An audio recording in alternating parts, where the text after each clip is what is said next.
Buenos días, compañero, licenciada presente. Nuestra investigación, pues el instrumento jurídico en el cual trabajamos fue la Unión Aduanera del Triángulo Norte. Aquí pueden ver la abreviación que es UATN, por si lo ven, seguido en lo que es nuestra exposición.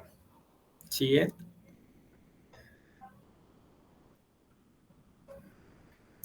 Los integrantes del equipo, nosotros somos el grupo número 9. Mucho gusto, Isaí Zelaya, también está la compañera Olga Maradiaga, Omelia Amador, Jocelyn Salgado y Angie Elvira. Como ustedes saben, la licenciada nos dio unos lineamientos para poder investigar de mejor forma y hacer el mejor trabajo con lo que es nuestro instrumento jurídico y lo dividió en etapas. Yo les voy a empezar con etapa 1, que es negociaciones previas a la aprobación. 1. Identificación del instrumento jurídico elegido. 2. Contextualización del entorno geopolítico. Siguiente.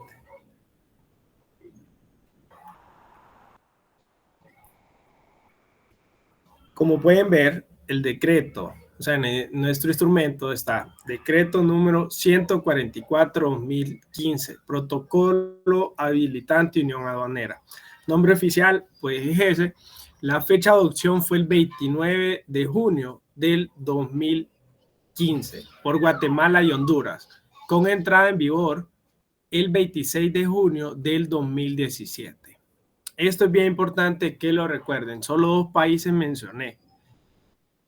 El Salvador se incorporó el 20 de agosto. O sea, los 3 países son los firmantes, solo que uno fue en un año porque el proceso de la Unión Aduanera fue así, en paso. Primero Guatemala, Honduras y después obviamente El Salvador en el 2018. Breve descripción de propósito y alcance inicial. Propósito de la Unión Aduanera, el Triángulo Norte, es establecer un área de libre comercio entre los 3 países, eliminando barreras aduaneras internas. Les voy a mencionar 4. Libre circulación de mercancías, armonización normativa, movilidad de personas y competitividad económica. Siguiente. Reflexión ética y sociocultural. Cómo este instrumento refleja o desafía principios de justicia, equidad y sostenibilidad. La Unión Aduanera del Triángulo Norte refleja principios de justicia, equidad y sostenibilidad, pero también enfrenta desafíos éticos significativos. Justicia, la eliminación de barreras comerciales. Equidad, la Unión Aduanera del Triángulo Norte promueve el acceso equitativo al mercado regional. Sostenibilidad, la optimización de cadenas logísticas reduce emisiones por transporte. Siguiente. Y esta rápidamente, la número 2, contextualización del entorno geopolítico. Tuvimos desafíos económicos, también ambientales y eventos históricos. Yo les menciono esto rápidamente. La creación del SICA en 1991 fue algo histórico, el Acuerdo de Asociación de la Unión Europea del 2012, la firma del Acuerdo de Corintio que fue en el 2018 y rápidamente, para que sea mi compañera, les voy a mencionar las económicas, que una de esas fue la crisis financiera, que es bien famosa, que fue la del año 2008, que redujo las exportaciones centroamericanas en un 10% y la entrada en vigor del TMEC. Seguidamente a mi compañero y un gusto de haber presentado esto de mi parte. Gracias, compañero. Como en la segunda etapa tenemos lo que es el análisis del contenido normativo del instrumento, que está basado en su estructura, conformado por 9 secciones. La primera, el objeto. Este se trata de alzar el libre tránsito de personas naturales entre sus territorios. La segunda, la unión aduanera, que define el modelo de la unión, su gradualidad y excepciones temporales al libre tránsito de mercancías. La tercera, el rol de la Secretaría de Integración Económica Centroamericana, SIECA. Se trata del apoyo técnico y administrativo, verifica el cumplimiento y formula recomendaciones. La quinta, que esta está basada en el Fondo Estructural y de Inversiones. La sexta, la transparencia, que es la obligación de los estados parte de identificar medidas en proyectos relativos a la Unión Aduanera. La séptima, relaciones con otros estados de su sistema de integración económica, participación conjunta que tienen estos países con órganos regionales. La octava, disposición especial, permite adoptar un mecanismo alternativo de administración, y la novena, que es el libre tránsito de personas naturales. Compromiso que tienen todos estos estados para desarrollar medidas que garanticen el libre tránsito de personas. Siguiente compañera, por favor. Tiene principios jurídicos como la gradualidad y progresividad, mutualidad y consenso, transparencia. Las obligaciones que tiene este tratado son crear una unión aduanera gradual, establecer libre tránsito de personas naturales, crear instituciones, instancia ministerial, ejecutiva, técnica y comité consultivo, aplicar y respetar actos jurídicos de la instancia ministerial. Siguiente compañera.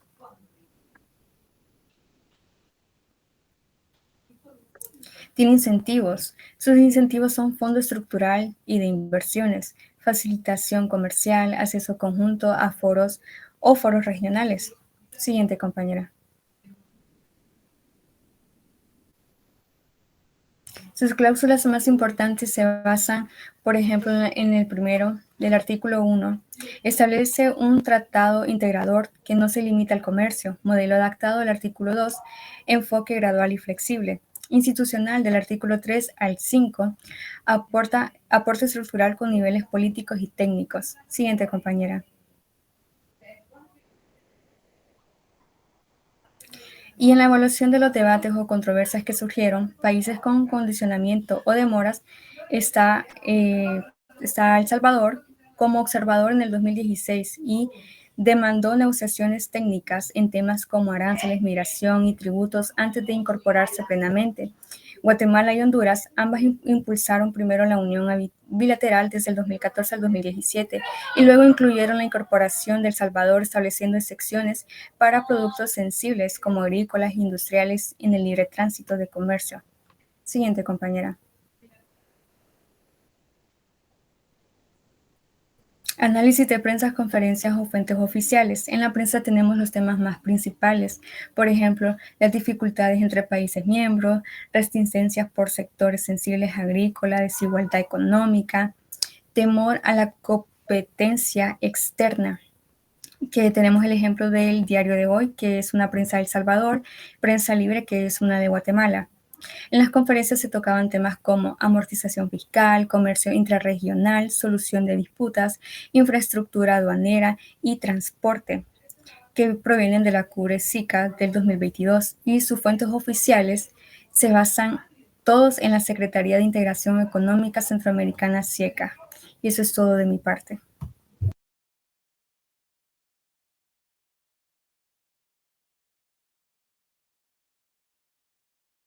Bueno, en este caso yo les vengo a hablar de lo que es los actores claves de la Unión, ¿verdad?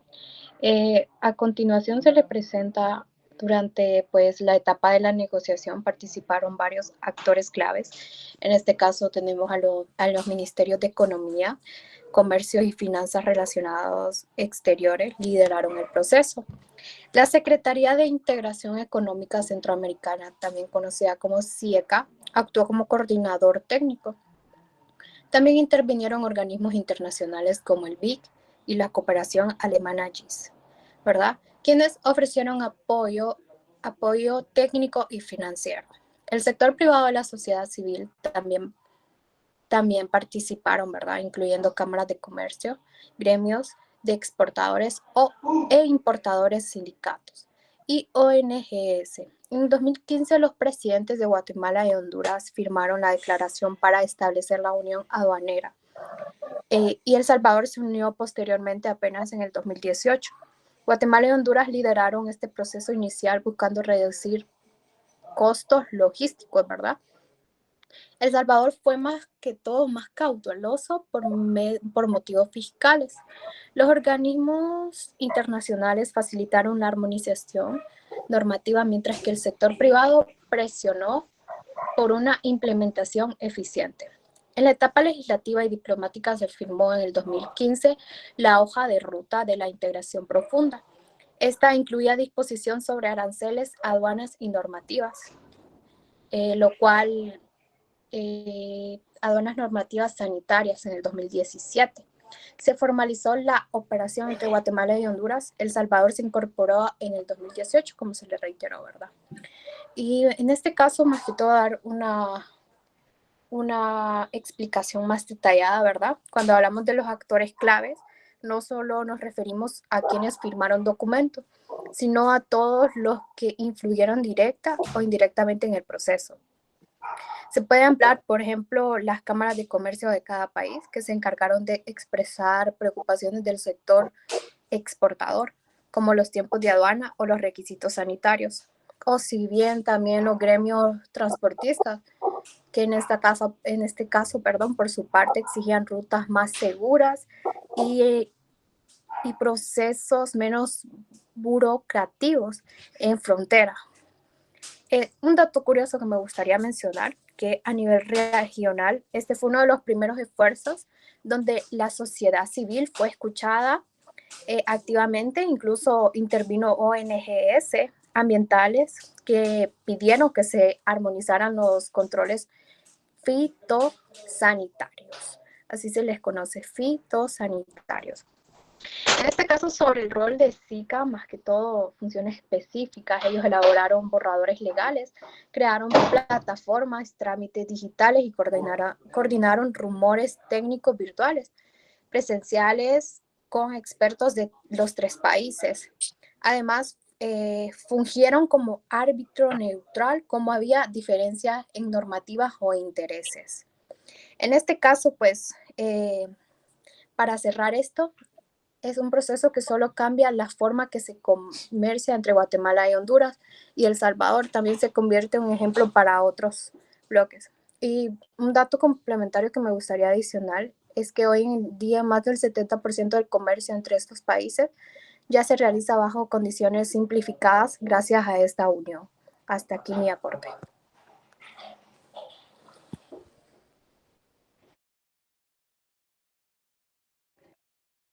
Listo, puede proceder, compañero.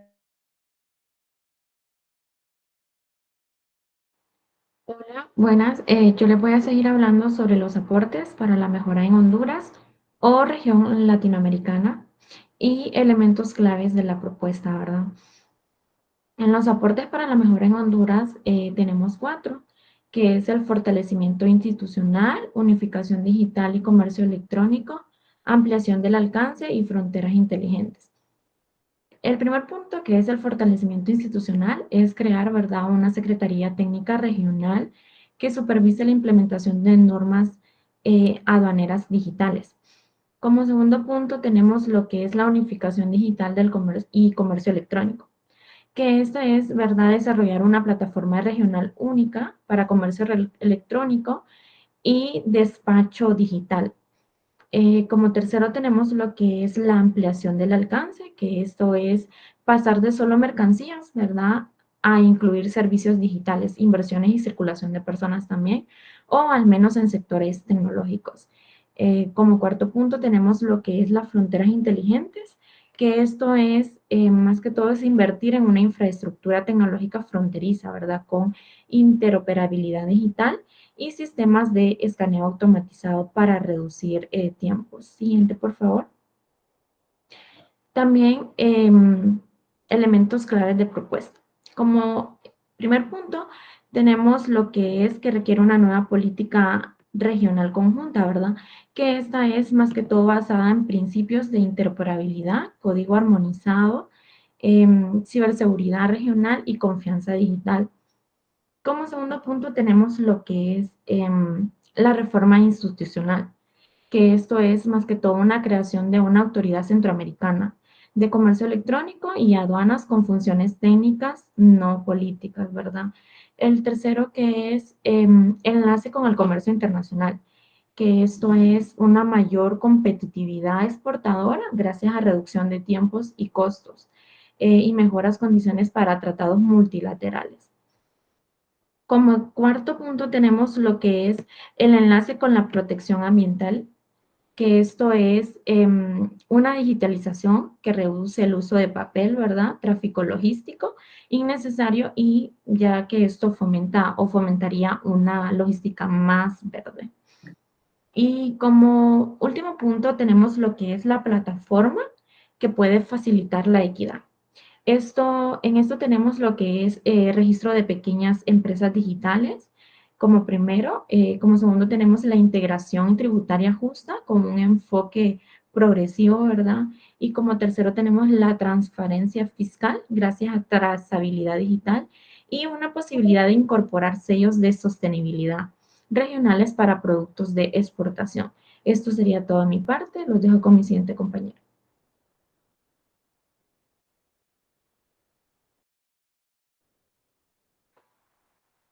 Bueno, en ese momento nos enfocaríamos en el estudio comparativo con otros países firmantes.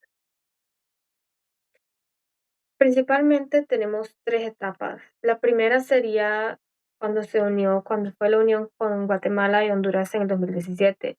Aquí los aspectos claves sería la firma del protocolo habitante, puestos fronterizos integrados, por ejemplo, el Corintio. Después tenemos armonización básica de normas, adaptación de normas y sistemas nacionales.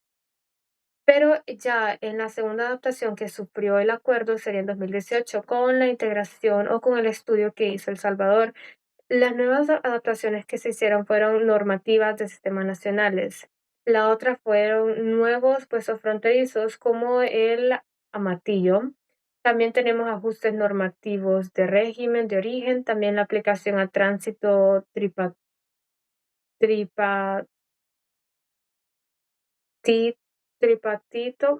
Después tenemos la última, que es la más reciente, que es de 2019 a 2024, que aquí tenemos el fortalecimiento digital de ventanilla única. Después tenemos la armonización de aranceles externos comunes. Y por último tenemos la división de una unidad técnica de nacional. Ahora nos vamos a enfocar en la aplicación práctica o simulación. Bueno, aquí teníamos como propuesta el hacer una plataforma regional de integración aduanera y digital para Centroamérica. El objetivo principal de esto era no solo enfocarnos en lo físico, sino también en lo digital.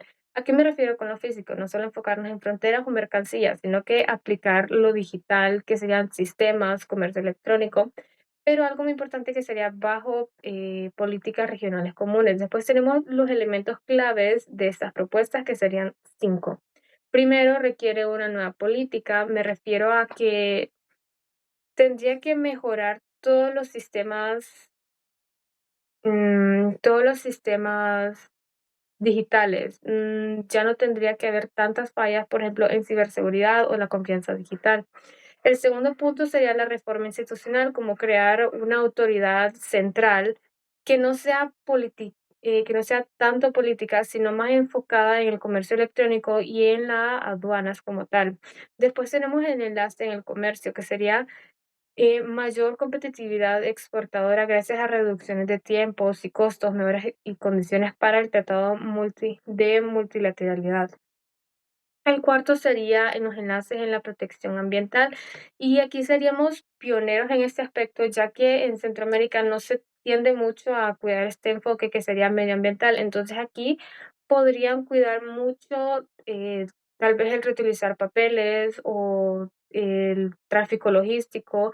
¿Y a qué me refiero con el tráfico logístico? Como se está utilizando una sola ventanilla, entonces esto reduce el tiempo, entonces reduce la huella de carbono. Y por último, el quinto punto sería plataformas que pueden facilitar la equidad. ¿A qué me refiero con esta? Que podríamos utilizar registro de pequeñas empresas digitales, también integración tributaria justa con elementos progresivos y por último, transparencia fiscal gracias a trazabilidad digital. Entonces, con eso culminaríamos la presentación y gracias por su tiempo.